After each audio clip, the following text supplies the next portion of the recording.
고린도후서 3장 6절 합독하시겠습니다. 그가 또한 우리를 새 언약의 일꾼 되기에 만족하게 하셨으니 율법 조문으로 하지 아니하고 오직 영으로 함이니 율법 조문은 죽이는 것이요 영은 살리는 것이니라. 아멘. 네. 예수님께서 요 비슷한 말씀을 하신 적이 있어요. 그러니까 정확히는 사도 바울이 예수님의 말씀을 이어받아서 오늘 그 고린도서 3장 6절을 얘기한 거겠죠.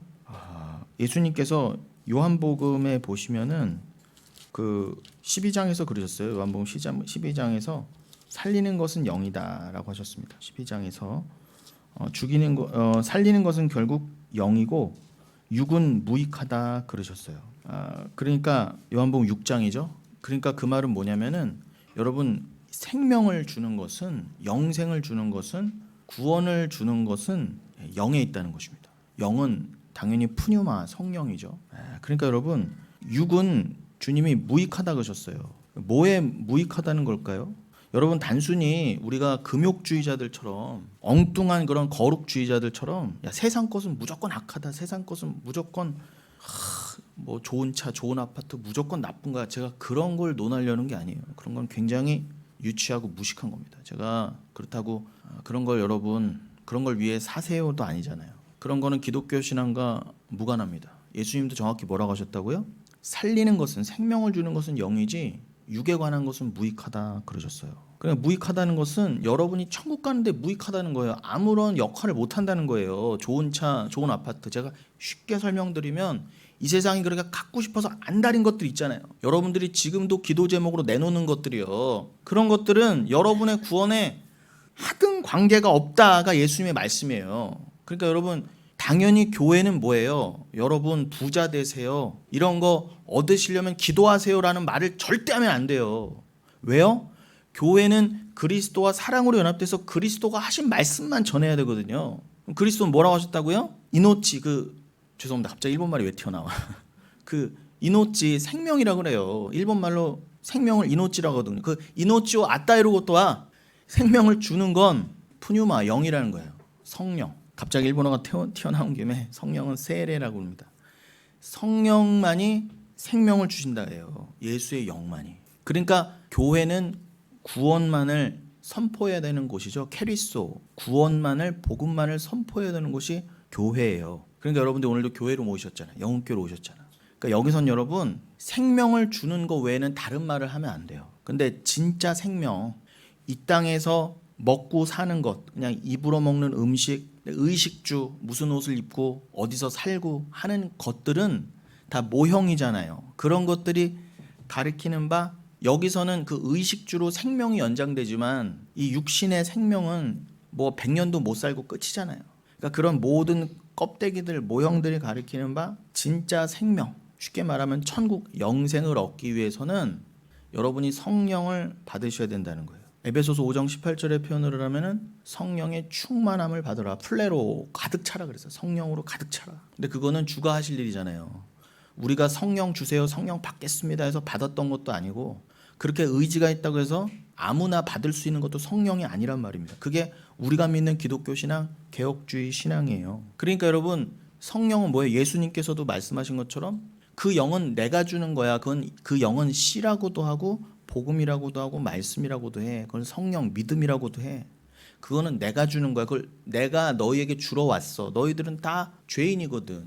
스스로 절대로 육신의 한계를 못 넘어서는 자들이거든.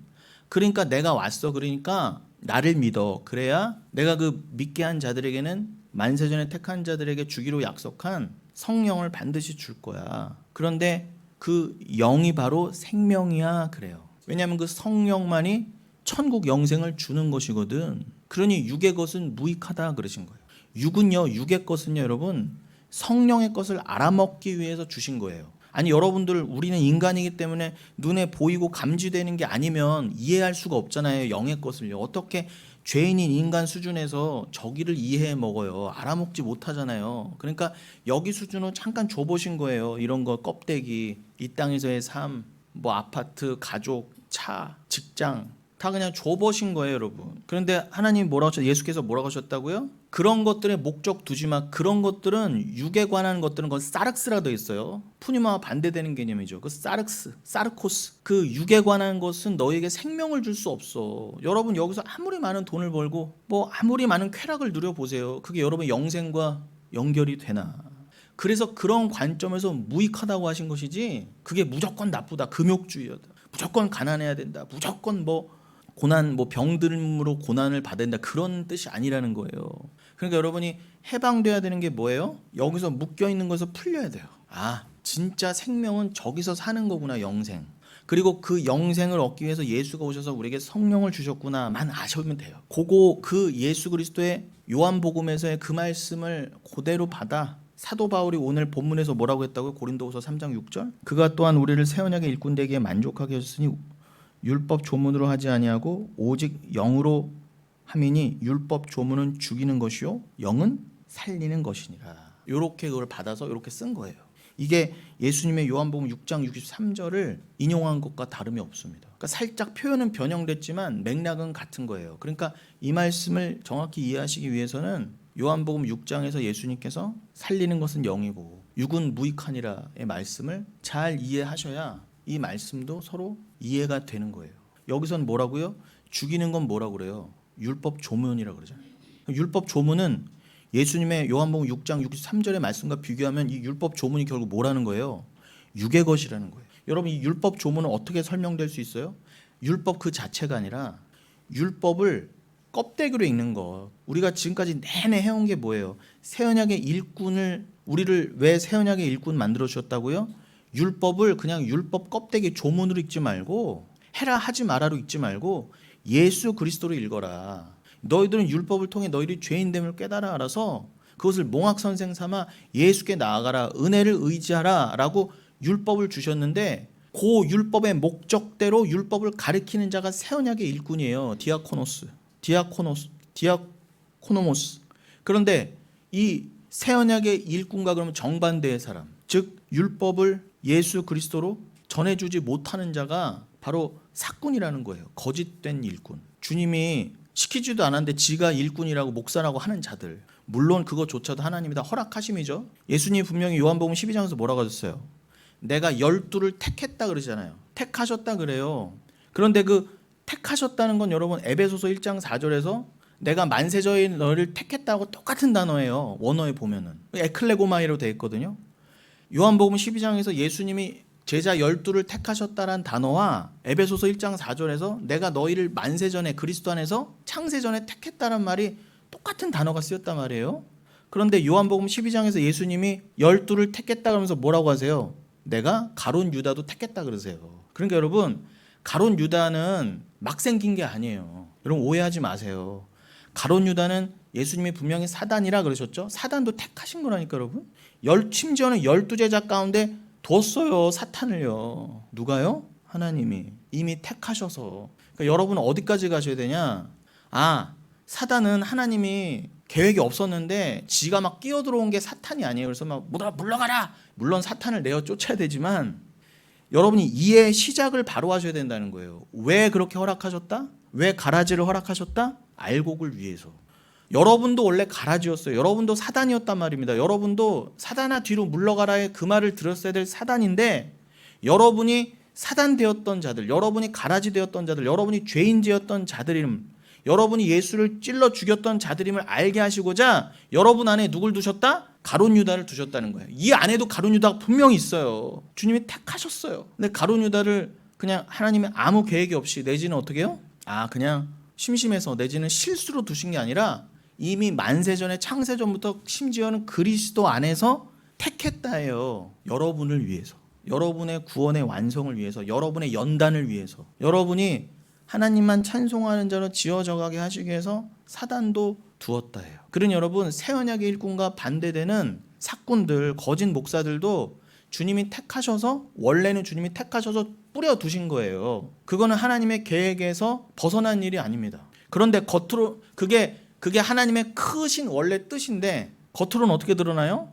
지들이 그냥 목사 되겠다고 나도 목사 되겠다고 나도 신학교 가서 목사 되겠다고 드글드글 일어난단 말입니다. 그건 다 예언되었던 바예요. 그것도요. 마치 계시록의 그 드글드글 모이는 개구리들처럼 드글드글 가짜들이 일어나게 하셨다는, 거짓 선지자들을 말세가 갈수록 더욱 강하게 일어나게 하셨어요. 왜요? 다 미혹시키시려고, 세상을 심판하시려고 그렇게 하셨다는 거예요. 근데 그 중에 성경을 꿰뚫는 하나의 사상이 뭐예요? 남은 자 사상 아닙니까? 렘넌트, 로이포이어. 그 남은 자는 극소수지만 반드시 있다. 그가 바로 새 언약의 일꾼이라는 것입니다. 그 새 언약의 일꾼은 뭐라고 한다고요? 가르침을 단순히 율법 조문으로 하지 않는다. 오직 성령으로 가르친다는 거예요. 성령이 뭘 기억나게 하세요? 예수가 그리스도이심을. 오직 성령을 받은 자만이 율법을 통해 예수를 깨달을 수가 있어요. 그러니 아까 예수님의 요한복음 6장 말씀과 비교를 하면은, 딱 대조를 시키면은 율법 조문이 뭐라고요? 그건 육이에요, 육. 그러니까 여러분, 거짓 교사들이, 거짓 목사들이 그냥 율법을 조문으로만, 율법을 껍데기로만 해라 하지 마라, 이래야 복 받습니다. 전혀 예수로 가르치지 않아요. 너희들이 왜 사단되었고 너희들이 왜 죄인 되었는데 니들이 바로 마귀 새끼였어. 그러니 회개해야지. 그 일을 위해서 예수가 오셨으며 니들은 절대 죽었다 깨나도 스스로 얻을 수 없었던 그 성령을 주시기 위해, 너희들의 영생 천국을 위해서 너희들 그 원수를 위해서 자기를 버렸다예요, 여러분. 그게 진짜 아가페예요. 그건 주님만이 할 수 있는 거예요. 그건 인간이 할 수 없어요. 인간이 할 수 있다 쳐도 하나님이 예수가 하신 것만 인정을 하신다는 거 어떡해요. 예수만이 완벽하셔서 예수가 그 철천지 원수들을 때려 죽여도 부족한 하나님의 원수들을 위해서 자기를 그냥 던져버리는 것, 그 사랑으로만 너희를 그 마귀였던 자들, 마귀의 종에서, 마귀의 자녀에서, 사탄의 아들에서 해방시킬 수 있는 유일한 방법으로 정하셨다요. 그러니 모든 율법과 성경을 그렇게 읽어야 되는데, 그렇게 읽지 않고 어떻게 그냥 율법의 껍데기로, 그냥 세상도 읽을 만한 수준으로 문자적으로 읽어내는 게 율법 조문으로 그냥 전하는 거예요. 그런데 분명히 뭐라고 그래요? 율법 조문은 죽이는 거라 그러잖아요. 우리를 죽이는 저주라니까, 여러분. 그 행위주의야, 율법주의는. 그거를 예수님이 요한복음 6장 63절에서는 뭐라고 표현하셨다? 그 율법 조문은 육의 일이라고 하셨잖아요. 그래서 여기 육은 무익하니라 그러시는 거예요. 이 육에 해당되는 게 바로 사르크스에 해당되는 게 아까 율법 조문에 해당되는 것입니다. 그리고 제가 수정할 게 있는데, 아까 헬라어로 제가 남은 자를, 영어로는 렘넌츠인데, 그 수많은 가짜들 중에서 하나님이 남은 자를 남겨두었다, 좁은 문을 남겨두셨다 할 때 그 남은 자가 영어로는 렘넌츠인데 제가 헬라어로 로이포라고 그랬죠. 죄송합니다. 그게 레임마예요, 레임마. 진짜 좁은 문으로서의 의미는 레임마고, 로이포이는 뭐냐? 로마서 9장에서도 나오지만 로이포이는 말 그대로 지옥에 가도록 남겨둔 자. 그러니까 여러분, 많은 사람 중에 레임마, 진짜 천국 보낼 자로서 남은 자가 레임마예요. 뽑아 올린 자, 구원받을 자. 그 뽑아 올린 자 나머지가 또 있을 거 아닙니까? 그 나머지 남은 자를 로이포이라고 해요. 그러니까 여러분, 그냥 남은 자 하면 헷갈리시지만 헬라어라고 확실해요. 여러분들은 레임마예요. 렘넌츠, 뽑아 올린 자. 그러나 그렇게 뽑아 올리려고 남긴 자 외에 또 남은 자가 있잖아요. 그 자들을 로이포이라고 하는 거예요. 근데 제가 아까 헷갈려서 레임마라고 했었는데 로이포이로 바꿨기 때문에 제가 정정하는 겁니다. 중요한 부분이니까 제가 일부러 정정한 거예요. 자, 여러분, 이 새 언약의 일꾼을 우리가 잘 이해하기 위해서 우리가 히브리서 12장 29절을 보겠습니다. 히브리서 12장 29절 보시면, 우리 하나님은 소멸하는 불이심이라 그렇게 돼 있어요. 우리 하나님은 소멸하시는 분이라. 근데 여기서 보면은 여러분, 이게 이것도 그 신명기서 4장 23절을 인용한 말씀이에요. 그런데 여기서 그냥 우리 하나님은 소멸하는 불이심이라고 이렇게 돼 있는데, 원어에 보면은 가르라는 말이 생략돼 있어요. 헬라어로 가르는 왜냐하면입니다. 그러니까 이 히브리서 이 12장 29절은 히브리서 12장의 맨 마지막 절이거든요. 그러니까 요 29절이 원래는 원문에는 뭐로 시작한다? 왜냐하면으로 시작되는 거예요. 그럼 당연히 문맥상 왜냐하면이 왜 붙겠어요? 이 앞에 히브리서 12장 앞절들에서 언급한 것, 그것들을 그 맥락 가운데 그러한 것을 언급한 후에 왜냐하면이라고 했다는 거예요. 전체적인 맥락이. 근데 그거를 조금 더 말씀드리면, 지금 시간상 히브리서 12장을 다 볼 수가 없으니까 그 앞에 부분은 한마디로 뭐겠습니까? 그 11장이 믿음의 선진들에 대한 말씀이고, 그럼 12장의 1절부터 28절은 그리스도인들이, 그 11장의 믿음의 선진들로 설명된 여러분이요, 그 그리스도인들이 두려움과 경건으로 하나님을 섬겨야 하는 이유, 그것이 기록되어 있어요. 그러니까 왜 우리가 성도로서 하나님을 두려움과 경건함으로, 여기서 말하는 두려움은 단순한 포보스, 그냥 죄인들이 끝까지 갖고 갈 그 두려움이요. 요한일서 4장 18절의 표현을 하면은 형벌이 왜 따른다고, 지옥이 왜 주어진다고요? 어떤 자들에게 지옥과 형벌이 주어진다? 사랑으로 완성되지 못한 자, 진리로 완성되지 못한 자. 그 사랑과 진리로는 왜 완성이 못 돼요? 죄인이 끝까지 죄인으로 남아서, 말 그대로 끝까지 죄인으로 로이포이 남아서 지옥 떨어질 사람들은 왜, 무엇을 근거로 하나님이 지옥에 보내신다? 네 안에는 아직 두려움이 있잖아. 거기서 말하는 두려움은 포보스예요. 그런데 이 히브리서 12장에서 말하는 두려움은 단순히 그런 죄인들이 끝까지 가지고 갈 포보스 두려움이 아니라 경외함이라는 겁니다. 하나님을 너무 사랑하고 하나님하고 너무 친밀하지만 나는 원래 죄인 되었던 자라. 사도 바울의 표현을 하면 나는 죄인 중에 괴수였던 자라. 나는 사단의 대가리였거든요, 내가. 그렇기 때문에 늘 우리는 스티그마처럼 남아있잖아요. 흔적처럼. 나는 죄인이었어. 예수를 내가 때려 죽인 자였어. 나 때문에 예수가 십자가에 달리셔서 이 흔적이 남은 거야. 예수 그리스도가 못 박히신 거야 라고 하는 그 스티그마를 가슴에 새겨야 된다 그러잖아요. 심장에. 그것을 여러분 할례라고 하도 좋아요. 그러니까 할례를 왜 받게 하셨다? 지금은 육신적인 할례를 안 받지만 구약의 이스라엘 백성이 받은 할례를 보면서 니들이 마음에 받아야 될 진짜 할례, 그게 뭐예요? 너희들의 마음을 찢고 가슴에 새기라는 거잖아요. 뭘요? 예수가 나 때문에 십자가에서 받으신 그 할례, 갈기갈기 찢어지신 나 때문에 받으신 형벌을, 그것을 기억하라고, 사랑을 기억하라고 우리 마음에 새기라 그러잖아요. 그걸 스티그마, 흔적이라고 좋아요. 사도 바울은 내가 그걸 갖고 있다 그래요. 그러니 날 건들지 마라. 그리고 새 언약의 성질이 뭐예요? 구약 내내 말씀하셨던 게 너희들의 마음을 걷어내고 여기에 은혜를 새겨주신다는 거잖아요. 그게 그 말이에요. 내가 여기에 그 율법 조문, 율법의 행위만 갖고 있던 나를 돌같이 굳은 마음을 다 벗겨내시고 하나님이 여기에다가 은혜를 새겨주셨어. 야, 요거를 전하는 자가 새 언약의 일꾼이야. 이게 새 언약이거든. 예레미야도 에스겔도 말한 그 새 언약. 너희들의 돌 같은 것을 싹 걷어내고 마음의 할례를 해줄게. 그러니까 예수 그리스도 통째로 들어오신다는, 쉽게 말하면 예수 그리스도가 우리 스스로 영접할 수 없었는데 우리 마음을 찢고 들어오심, 그게 가장 쉽게 표현한 새 언약이에요. 그거 전하는 자가 새 언약의 일꾼이고요. 오늘 본문의 그 새 언약의 일꾼.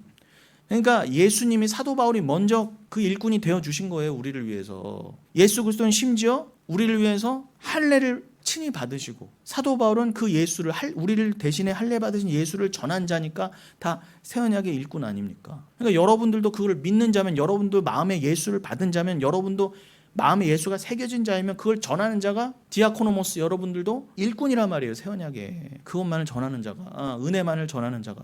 그런데 그 은혜를 받은 자는 뭐예요? 육신의 할례는 지금 안 받을지언정 마음에는 할례를 받았잖아요.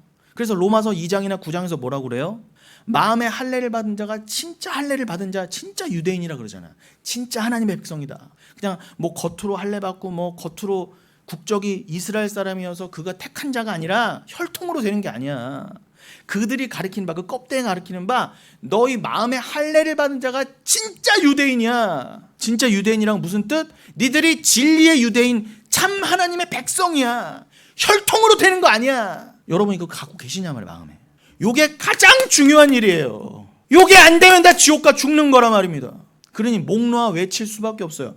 그러니까 내가 죄인 중에 괴수였는데 이 할례를 받아 나도 주의 자녀가 되고 새 언약의 일꾼이 되었다를 알면 뭐가 나와요? 단순한 두려움이 아니라, 형벌과 지옥에 이르는 두려움이 아니라 주를 사랑하지만 경외감이 나올 거 아닙니까? 그 앞에 엎드리고 찬양하고, 주를 너무 사랑하고 가깝지만 내 죄인 되었음을 생각하면 나올 수밖에 없는 경외함. 그 경외함을 히브리서 12장에서 말하고 있어요. 너희들이 그러한 두려움과 경외함과 경건함으로 하나님을 섬겨야 된다. 그러면서 29절로 이어지는 거. 왜냐하면, 그렇게 섬겨야 한다. 하나님을 사랑으로 경외함으로. 왜냐하면 가르, 우리 하나님은 소멸하는 불이심이라 라고 신명기서 4장 24절을 인용하더라는 거예요. 그러니까 신명기서 4장 24절은 우리가 하나님을 사랑으로 경외하고 두려움에 떨며 하나님을 섬겨야 되는 이유를 알려주시려고 쓰였던 성경이었던 거예요. 그거를 확인시켜 주시려고 히브리서 기자가 히브리서 12장 마지막에 우리가 하나님을 이렇게 섬겨야 되는 이유로서 갖다 붙였다는 거예요. 이해가 되시죠? 우리 하나님은 소멸하는 불이심이라. 이게 무슨 뜻일까요? 물론 신명기 4장 24절에서는 우리 하나님은 여기가 원래 너의 하나님으로는 돼 있어요. 근데 이게 우리 하나님으로 바뀌긴 했지만 뭐 그게 그거예요. 너의 하나님, 우리 하나님. 중요한 건 그는 소멸하시는 불이시라. 여러분 생각해 보세요. 지금 새 언약 하에 있는 여러분, 지금 영혼교회를 포함한 신약의 성도들을 위해서 신약의 성도들이 받아볼 서신서로서 지금 히브리서가 쓰였잖아요. 그런데 신약을 살고 있는 새 언약의 백성들에게 주시는 말씀, 그 히브리서를 보내면서 히브리서에 뭘 인용했다? 구약 신명기를 인용했단 말이에요. 그 말은 뭐겠어요? 그것만 봐도 신의 산 율법은, 여러분 신명기 4장은 신의 산 율법을 상징하잖아요. 그 신의 산에서 받은 하나님의 율법이 결국은 우리에게도 동일하게 적용되는구나. 이해가 되시죠? 아니 지금 신의 산에서 이스라엘 백성이 받았던 율법이 여러분에게 히브리서를 통해서 선포되고 있다는 건 뭐예요? 여러분이 신명기 아래에도 있다는 뜻이잖아요. 그런데 대부분은 가짜 목사들은, 거짓 종들은 어떻게 읽어요? 율법을, 신명기를요. 나가도 복을 받고 들어와도 복을 받고 뭐 드려라 해라 이런 식으로 율법 조문으로 전달하잖아요. 아니라니까 여러분. 신명기를 이렇게 그리스도 안에서 그리스도로 전달하는 것, 지금 히브리서 기자가 그렇게 하고 있잖아요. 그게 바로 새 언약의 일꾼이 성경을 전달하는 방식이라는 것입니다. 그러니까 뭐래요? 한마디로 하나님의 거룩한 속성은 이 하나님이 소멸하는 불로 표현된, 질투하시는 하나님으로 표현된 그 하나님의 속성이 뭐예요? 사랑의 간절한 분인 거잖아요. 하나님은 여러분 비거룩을 못 견디세요. 불경건과 비거룩이 뭐예요? 뭐 좀 기도 좀 덜하고 담배 좀 피고 술 좀 먹고 하는 게 비거룩이 아니라, 그렇다 그거 하라는 얘기가 아니고, 제발 그 수준은 이제 우리가 말하면 안 돼. 그건 너무 유아적인 얘기예요. 목사님 술 먹어도 돼요? 안 돼? 제발. 내가 때려줄 거야 이제. 그런 말하면 내 앞에 와서 때려줄 거야 이제. 진짜 거룩은 뭐예요? 성경에서 말하는 건 주를 사랑하지 않는 거예요. 왜요? 왜냐하면 주는 소멸하는 불이시거든요. 질투가 넘치시니까. 원래 질투는 하나님 거예요. 뭐 우리끼리 뭐 그냥 시기 질투하는 거, 제가 왜 나보다 더 이뻐, 제가 왜 나보다 더 부자, 이정도는 시기와 질투급에도 들어간 게 아니에요. 그건 진짜 인간적인 시기와 질투고, 그런 걸 통해서 뭐라고요? 진짜 하나님의 시기와 질투가 있어요. 하나님은 불같이 타올르셔. 너무 질투와 사랑이 커서 어떻게 다 소멸해 버리는 거야. 비거룩을 그냥 싹 다 불질러 버리는 거예요. 그래서 뭐만 남기신다? 베드로전서 1장 7절 말씀처럼 불같이 연단하여도 세상 금도 다 없어진대잖아요. 여러분 금을 재련하기 위해서는 뜨거운 불로 계속 용광로에서 재련하잖아요. 그런데 그렇게 뽑아낸 순수한 금도, 뭐 세상에 순수한 금도 있을 수 없지만 아무리 재련해도 100%는 안 된다잖아요. 이 세상 금은. 근데 이 세상 금 중에 100%가 있다 쳐요. 그런 금조차도 없어진다 그러잖아요. 성경에서 사라질 거야. 심판 가운데 이 세상이 다 녹아 없어질 때 그 금조차도 다 사라질 거야. 그러나 너희가 연단받아 하나님 앞에 마치 욥기의 욥처럼 하나님 앞에 순금처럼 드러난 너희 신앙은 없어지지 않는다. 그게 베드로전서 1장 7절이에요. 그러니까 하나님은 그 진짜 연단을 통해서 하나님 백성을 길러내시기에 어떻게 하신다? 소멸하는 불로 임하시는 거예요. 다 태워버리시는. 이건 고린도전서 3장에서도 말씀하시잖아요. 그래서 고린도전서 3장에서 뭐라고 하신다? 너희가 받은 구원은 불 가운데 받은 구원이라 그러잖아요. 어떤 불? 이 불이 말하는 거예요. 이 불. 성령불. 질투하시는 성령불. 그러니까 여러분 눈 못 돌리게 하는 거, 한마디로 다른데 세상에. 여러분 조금만 눈 돌려도 그냥 아사베 시의 표현으로 하면 시편 43편 침 넘길 시간도 두지 않고 나를 그냥, 그 욥의 표현인가요? 하나님이 여러분을 간섭하시는 거예요. 어딜 봐 어딜. 정신자로 뺨때기 때리시고 조금만 세상에 눈 돌려도 탁 치시고. 그래서 여러분이 고난이 있는 거예요. 믿을수록 더. 왜요? 이것 때문에. 어디다 정신 팔어 지금. 이 말세지 말에 특히 더. 어디 말씀에 집중 안 하고 딴 거에 그렇게 말 그대로 인간적인 질투와 시기로 대표된 인간적인 것들에 뭘 잡혀 있어 지금. 질투는 하나님 거예요. 여러분 질투는 하나님만 하실 수 있는 거예요. 하나님의 질투만 질투를 할 수 있는 거예요. 여러분이 하나님 앞에서 요한일서 4장 18절 다시 언급합니다. 여러분이 사랑으로 완성되어 있지 않고 두려움이 조금이라도 있으면 여러분 그 두려움 때문에 이 불에 그냥 싹 사그러진다니까. 아니 금도 다 녹아 없어진다는데 이 세상과 함께 다. 그럼 여러분 그 질투하시는 불, 심판불, 성령불에서 살아나려면 어떻게 된다? 여러분이 성령을 받아 여기가 다 여러분의 옛사람이 태워져야 돼요. 옛사람이 다 죽어줘야 돼요. 자기 부인 되어야 하나님 앞에 살아남을 수 있는 거예요. 세상 다 그 불에 심판받을 때 여러분 오히려 그 성령불을 받아 살아남는 거예요. 그걸 누가 보여줘요? 다니엘서 2장에서 다니엘의 세 친구가, 다니엘 3장이죠. 다니엘의 세 친구가 불에 들어가잖아요. 풀무불에. 그런데 성령이 함께 계시니까 네 번째 사람이 그가 예수, 그 인자를 상징하는 그 사람의 모양이 그 불 가운데서 같이 다니엘의 세 친구가 이렇게 춤을 추잖아요. 그건 페레코레시스, 마치 윤무를 말해요. 페레코레시스가 뭐예요? 삼위일체의 표현이잖아요. 윤무, 연합돼서 함께 춤을 춘다. 그런데 그 삼위일체 가운데 누구도 둔다, 여러분도 두는 거예요. 그런데 그들이 원래 그 풀무불로 상징된 하나님의 심판의 불에다 녹아 없어져야지 맞아요. 죄인은요, 인간은 다. 그런데 그들이 오죽 뜨거웠으면 옆에다가 끌고 가던 병사들도 다 그냥 풀무불에 들어가기 전에 다 녹아 없어졌다 그러잖아요. 그렇게 강력한 불이, 그건 세상 불인데도 그렇게 강력하다고 하면 하나님의 심판의 불은 얼마나 뜨겁겠어요. 그러니까 원래 하나님의 심판의 불에서는 한 명도 녹아 살아남을 수가 없이 다 녹아 없어져야 되는 게 맞는데, 누구는 살아남는다? 성령불 받은 자는 불 가운데서 구원을 받는다는 거예요. 이해가 되시죠? 근데 그 불이 뭐다? 그러니까 제가 여기서 성령 받으셔야 되는 거, 못 받으면 제가 지금 뭐 말씀을 전해도 밍숭맹숭 못 알아먹으면 회개하세요. 여러분, 정말 여러분 안에 하나님의 질투하심이 없다는 거예요. 아직 하나님이 여러분에게 질투를 못 느끼고 있다는 뜻이에요. 뭐 그렇게 살든지 말든지, 딴 교회 가든지 말든지 상관 안 해.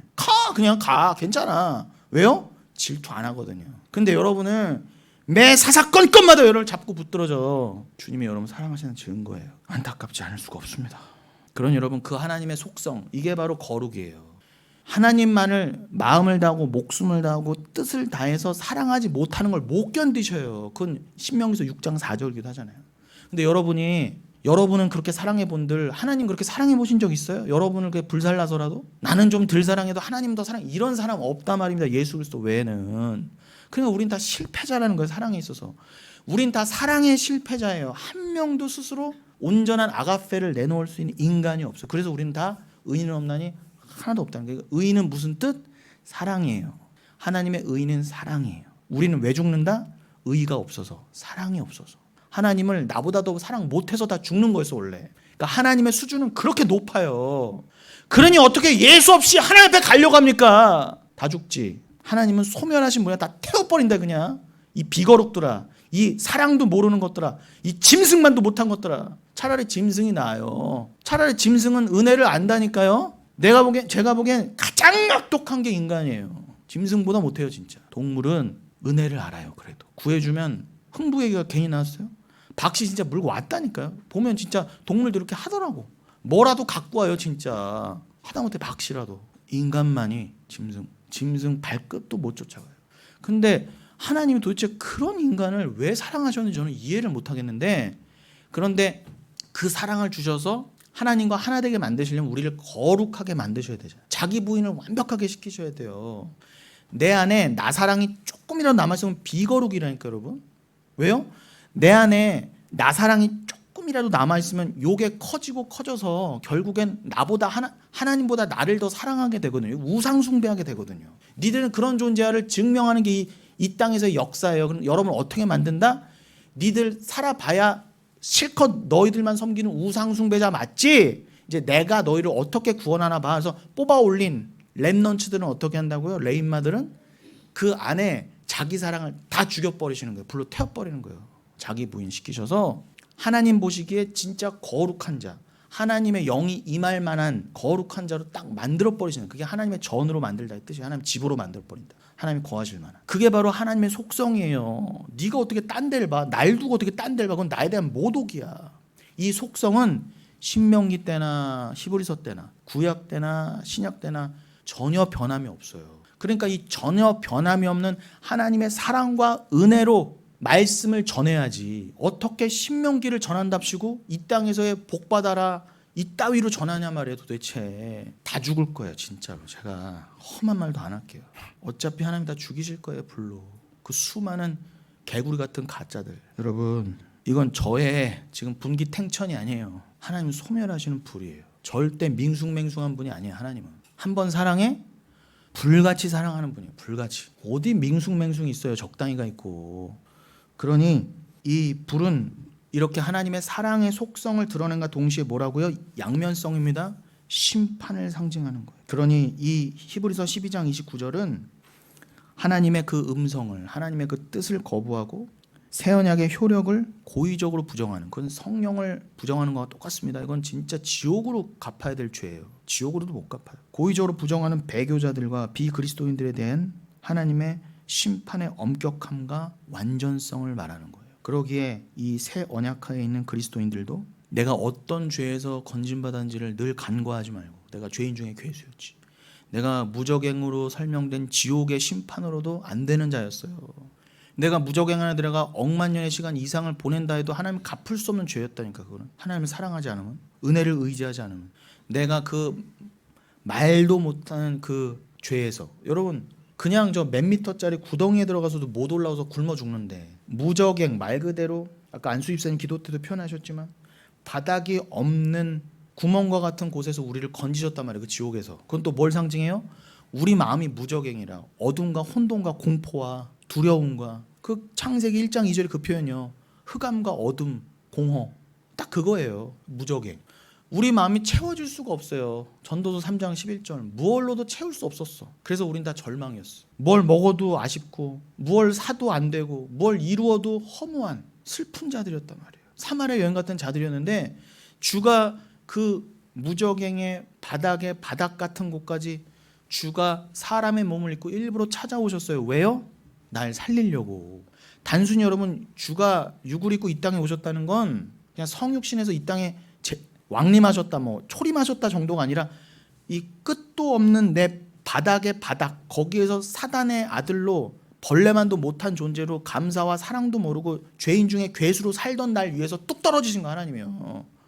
왜 그래요 도대체 하나님이요? 주의 아들이 왜 그러셔야 돼요? 제발 그 은혜를 조금이라도 안다면 당연히 뭐가 생겨요? 경외함과 진정한 두려움이 생길 거 아닙니까? 아, 그 두려움과 경외함으로 주를 섬겨라가 히브리서 12장의 결론이었던 것입니다. 제가 이 히브리서 12장을 왜 얘기했다고요?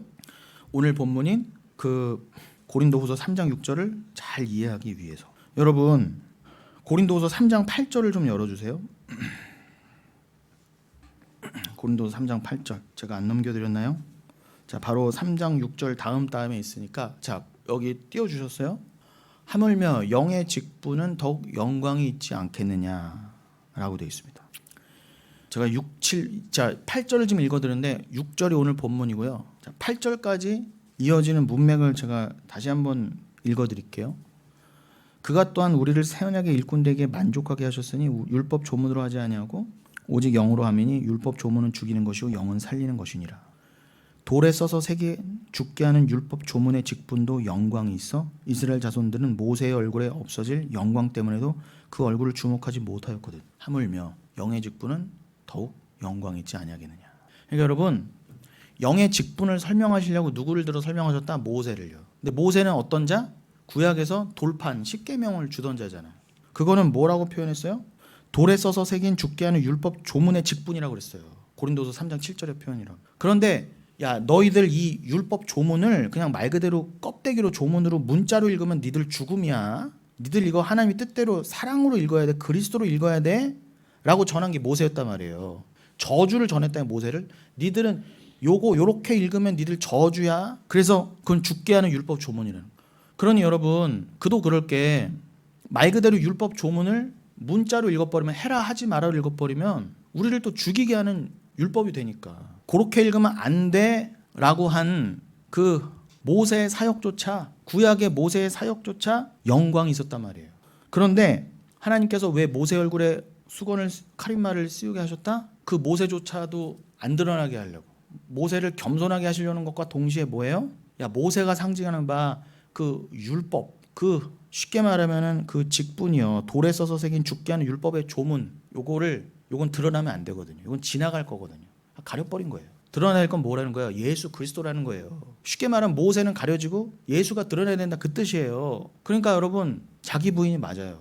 세례 요한도 그랬잖아요. 나는 쇠해야 되겠고 주만이 흥해야 되겠다. 여러분 그 세례 요한의 다른 이름이 뭐예요? 말라기서 4장에 보면 엘리야잖아요.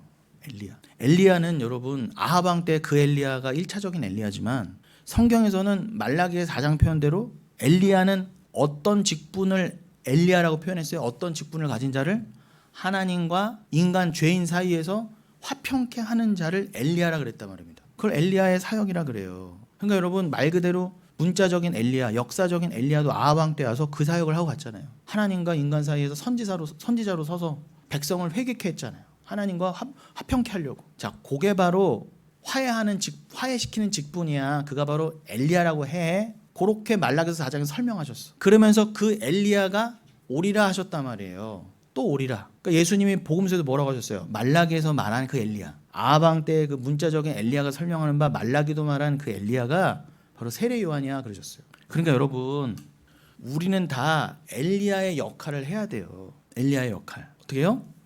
하나님과 죄인 사이에서 여러분이 말씀을 맡은 자로서 새 언약의 일꾼으로서 엘리야의 역할을 하셔야 된다니까. 화평케 해야 돼요. 그러려고 여러분을 복음을 주셨다요. 여러분이 스스로 자랑 삼으라고 나 복음도 안다. 나 예수도 안다.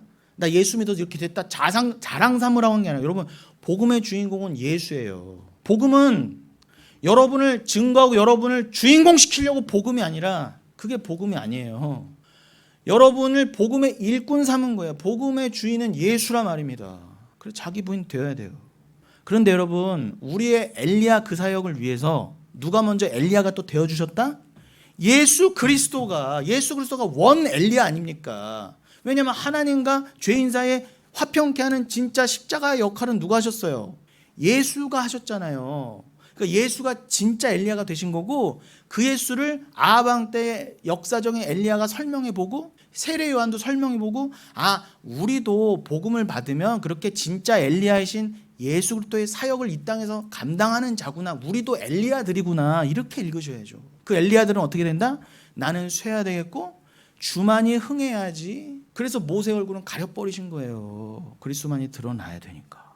그러니 그 모세로 설명된 그 직분, 돌에 써서 새긴 죽게 하는 율법 조문의 직분, 그것도 영광이 있었다고 한다면 영의 직분은 얼마나 더 영광이 크겠니? 비교할 수 없겠죠. 그게 고린도서 3장 8절의 말씀이에요.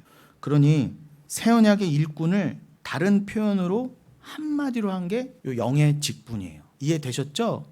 우리가 지금 계속 지난 시간부터 새 언약의 일꾼, 디아코노스, 카이네스, 디아데케스, 헬레어로는 그렇게 되거든요. 그 디아코노스, 일꾼, 새 언약의 일꾼이 다른 표현으로 뭐다? 영의 직분을 맡은 자, 영의 직분자라는 거예요. 디아코니아 투 푸니마토스. 여러분 기가 막히죠?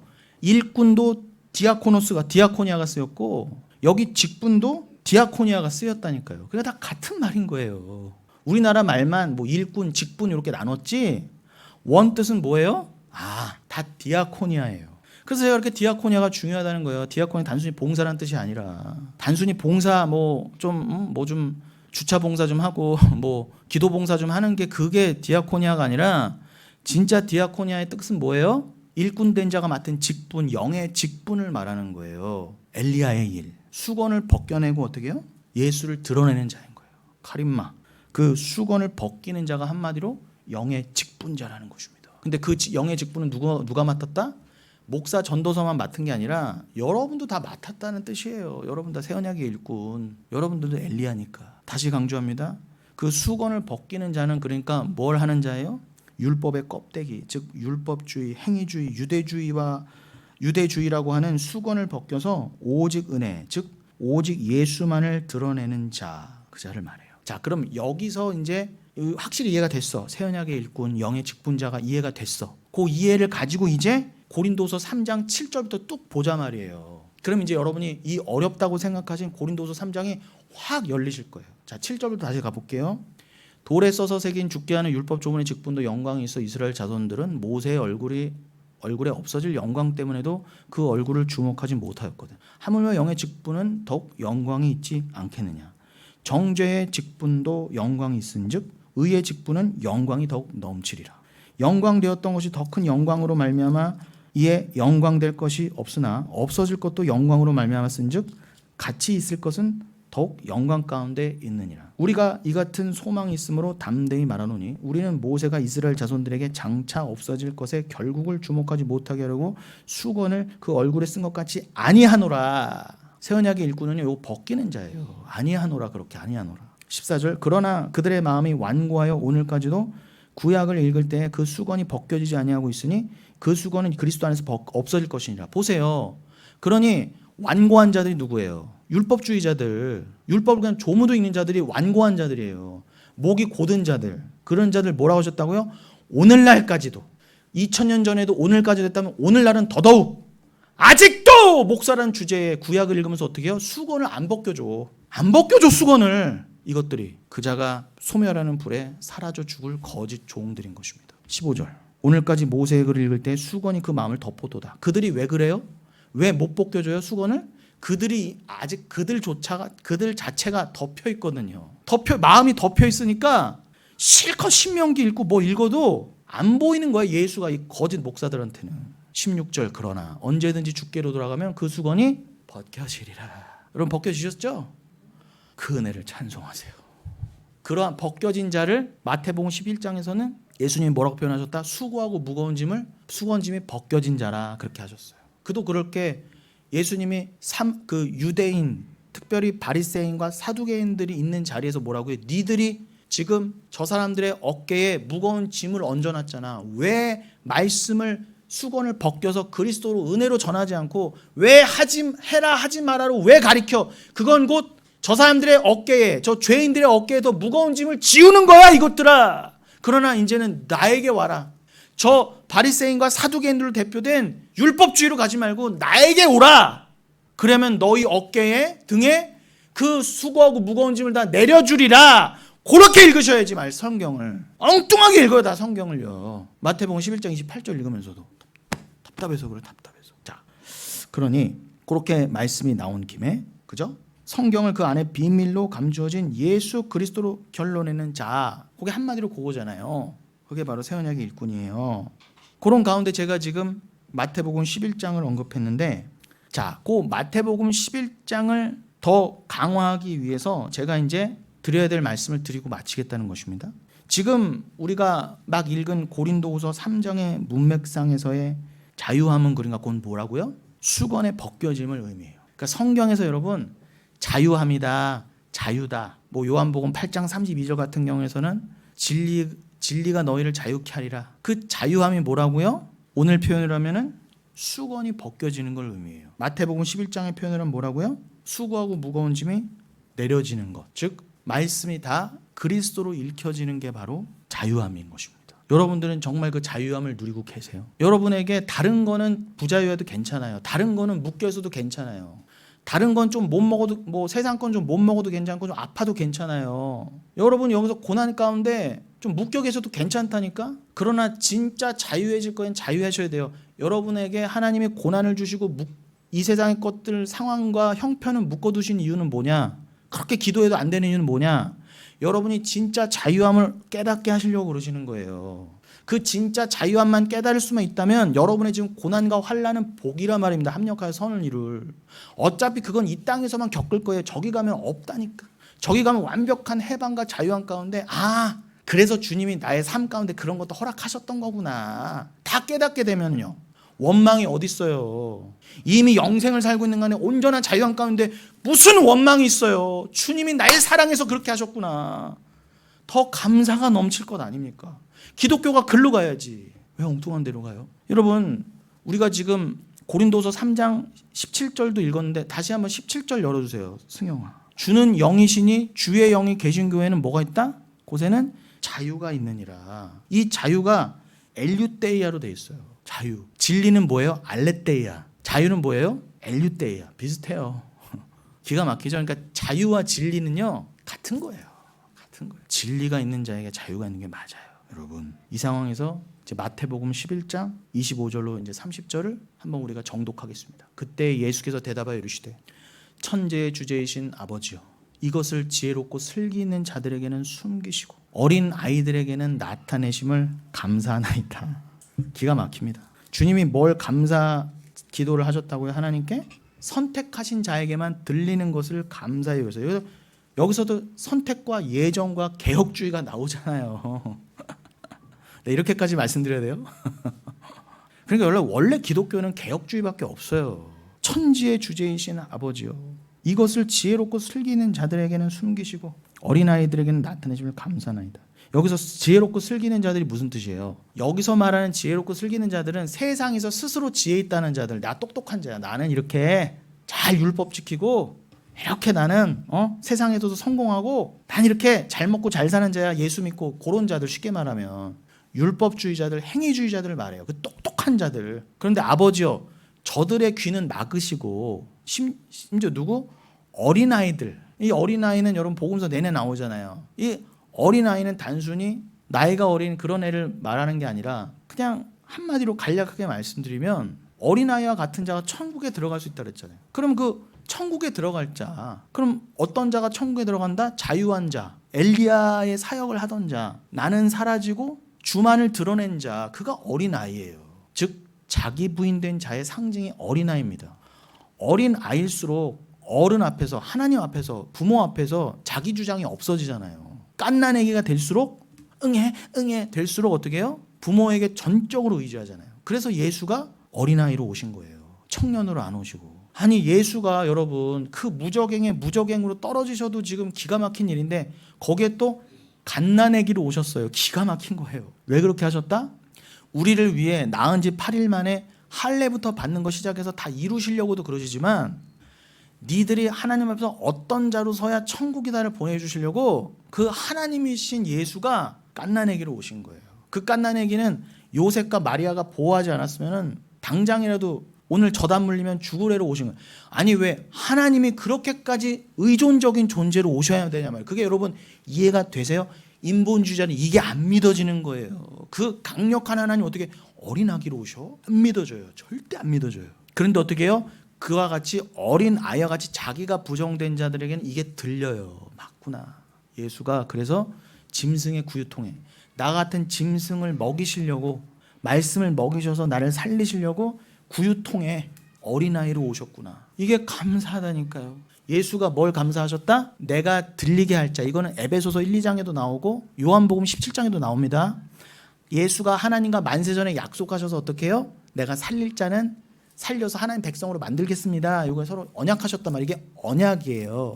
그 언약 가운데 뭐예요? 구원하실 자는 어린아이 같은 심령을 만드셔서 그 자에게만 들리게 만드셨다. 택한 자에게만. 그 하나님의 뜻을, 그 하나님의 예정과 택하심, 감사하나이다. 감사하나이다. 지난주에 서민선 선생님 말씀하셨잖아요.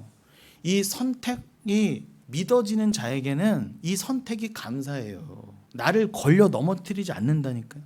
근데 이 진짜 감사를 모르는 자는 또 어떤 말을 한다? 그럼 쟤는요? 이런다니까. 쟤는요? 이따위 말을 하고 있어요. 그런 말 할 겨를이 어디 있어요? 다 죽을 판이었는데 널 살렸어 이거사. 어머 감사합니다. 경외함으로 주를 섬겨라. 그게 새 언약의 백성이야. 26절 올소이다. 이렇게 된 것이 아버지의 뜻이니이다. 맞습니다. 택하시고 택할 자만 들리게 하신 것이 아버지의 뜻입니다. 내 아버지께서 모든 것을 내게 주셨으니 아버지 외에는 아들을 아는 자가 없고 아들과 또 아들의 소원대로 계시를 받는 자 외에는 아버지를 아는 자가 없느니라. 제가 드린 말씀이잖아요. 예수님이 직접 확인하셨어요. 아버지와 아들의 언약 밖에 있는 자들은 절대로 아버지와 아들을 모르게 돼 있어요. 아버지는 아들만 알고 아들이 아버지를 아는 것처럼 그 아버지와 아들의 소원 가운데, 계획 가운데 들어있는 자 외에는 절대 계시를 못 알아먹는다. 주의 말씀입니다.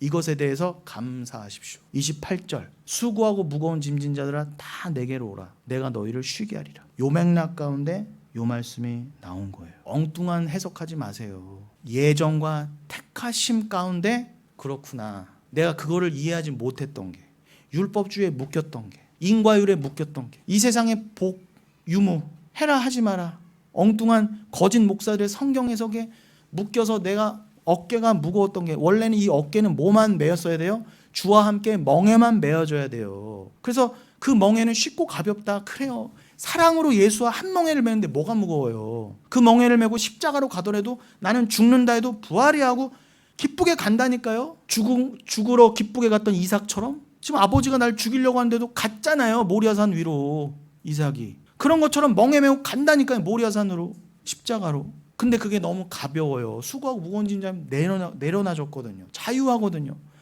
이게 역설이에요. 자유하신 여러분 멍에 매이세요. 그래서 제가 갈라디아서 5장 13절, 여러분은 지극히 자유한 자이나 사랑에 매였다. 사랑의 종로로 타라 그러잖아요. 그리하면 너희 마음에 어떻게 해요? 쉼을 얻을 것이다. 이해가 되시죠? 30절. 이는 내 멍에는 쉽고 내 짐은 가벼움이라. 여러분, 제가 혹시 전해드리고 있는 설교가 여러분에게 무거우세요? 회개하세요. 회개하세요. 못 알아먹겠다. 요한복음 6장에 그러시죠? 예수님이 긴 말씀을 강화를 하셨어요. 디베라 바다 건너편 가버나움에서 이 오병이어는 이런 뜻이야라고 길게 강화를 하셨더니 대부분이 어떻게 말했다고요? 어렵도다 이 말씀이요 이랬다니까요. 뭐가 어려워요? 어렵긴. 성령을 받은 자는 지극히 쉬워요. 주를 먹으라는 거구나. 얼마 전에 우리 유태석 권사님도 전화하셔서 대번에 말씀하시더라니까요. 그 구유에 예수님이 오신 이유가 그 양식으로 오신 거죠. 맞아요. 성령 받은 자는 이렇게 알아먹기 쉬운 거를 뭐라고요? 그들은, 그 똑똑한 유대인들이 뭐라고 그랬다? 어렵도다 이 말씀 이랬다니까. 여러분 찾아보세요. 무슨 만나가 왜 자기가 만나라고 그러고 자기를 먹어야 뭐 영생이라고 그러고. 성령 받은 자는 안 가르쳐줘도 알아요. 근데 성령을 못 받은 자는 아무리 말해줘도 뭐예요? 어렵도다. 아무리 쉽게 말해줘도 못 알아먹겠다. 이렇게 답니다. 여러분은 얼마나 이 말씀이 너무 귀하다, 감사하다 이렇게 됐는지를 진정 말 그대로 말씀하신 대로 감사히 여기시고, 우리 좀 말씀을 맞춰보겠습니다. 에베소서 1장 3절로 14절. 이러한 맥락 가운데 우리 에베소서 1장 3절로 14절을 읽고 마치겠습니다. 얘네가 진짜 그냥 읽고 마칠게. 해석 안 할게.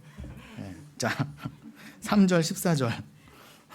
그러니까 자, 찬송하리로다. 하나님 곧 우리 주 예수 그리스도의 아버지께서 그리스도 안에서 하늘에 속한 모든 신령한 복을 우리에게 주시되 곧 창세전에 그리스도 안에서 우리를 택하사 우리로 사랑 안에서 그 앞에 거룩하고 흠이 없게 하시려고 그 기쁘신 뜻대로 우리를 예정하사 우리 예수 그리스도로 말미암아 자기의 아들들이 되게 하셨으니 이는 그가 사랑하시는 자 안에서 우리에게 거저 주시는 바 그의 은혜의 영광을 찬송하게 하려는 것이라. 우리는 그리스도 안에서 그의 은혜의 풍성함을 따라 그의 피로 말미암아 속량 곧 죄사함을 받았느니라. 이는 그가 모든 지혜와 총명을 우리에게 넘치게 하사 그 뜻의 비밀을 우리에게 알리신 것이요 그의 기뻐하심을 따라 그리스도 안에서 때가 찬 경륜을 위하여 예정하신 것이니 하늘에 있는 것이나 땅에 있는 것이 다 그리스도 안에서 통일되게 하려 하심이라. 모든 일을 그의 뜻의 결정대로 일하시는 이의 계획을 따라 우리가 예정을 입어 그 안에서 기업이 되었으니 이는 우리가 그리스도 안에서 전부터 바라던 그의 영광의 찬송이 되게 하려 하심이라. 그 안에서 너희도 진리의 말씀 곧 너희의 구원의 복음을 듣고 그 안에서 또한 믿어 약속의 성령으로 인치심을 받았으니 이는 우리 기업의 보증이 되사 그 얻으신 것을 속량하시고 그의 영광을 찬송하게 하려 하심이라. 아멘. 여러분 이제 잘 이해가 되시죠? 제가 우스갯소리로 예능에게 읽고 마치겠다 그랬지만 여러분 이미 제가 1시간 내내 다 넘겨드렸어요. 그걸 잘 이해하셨다면 에베소서 3장 14절은 그냥 읽고 딱 이해가 되실 거예요. 이미 에베소서 1장 3절 14절은 제가 오늘 설교를 통해 해석을 넘겨드린 것입니다. 새언약의 일꾼으로서. 여러분 함께 갑시다. 함께 가요. 여러분 새언약의 일꾼이 위로받는 일은 뭐밖에 없어요. 뭐밖에 없습니까? 함께 가는 자가 있구나. 나와 함께 같은 방향으로 예수를 향해 함께 예수와 함께 죽는 자기 부인의 길로 그 함께 멍에를 메고 좁은 문으로 가는 자들이 있구나. 그 영의 직분자들이 있구나. 이거를 깨달았을 때 가장 기쁘고 위로가 돼요. 여러분들이 저에게 그런 자가 되어주시고 제가 여러분에게 그런 자가 되어드리길 원해요. 그러기 위해 영흥교회는 있는 거예요. 이 말세지 말에 진짜 새언약의 일꾼으로서 영의 직분자로 이 교회에 모이셨음을 잊지 마시고 이렇게 교회로 모이셨으면 어떻게 해요? 교회는 에클레시아, 따로 세상에서 구별하여 모이게 한 게 에클레시아인데 이거는 택하사 에클레고마이와 같은 어원이에요. 교회를 택하신 거예요. 에클레고마이 한 게 에클레시아란 말입니다. 그렇게 된 자들로서 당신도 주 안에서 그리스도 안에서 택하심을 받았구나요. 나도 택하심을 받았습니다. 그렇게 서로 위로가 되어 가신. 그렇게 끝까지 주님 명령하실 때까지 명하실 때까지 그 영의 직분자로서 은혜만을 전하는, 나는 죽고 엘리야의 사역으로서 나는 쇠야 되겠고 예수께만 영광을 돌리며 예수만이 흥해야죠라고 그 진리로 하나 되어가는 저 여러분, 우리 영혼교회 되시기를 예수님의 이름으로 축원드리겠습니다.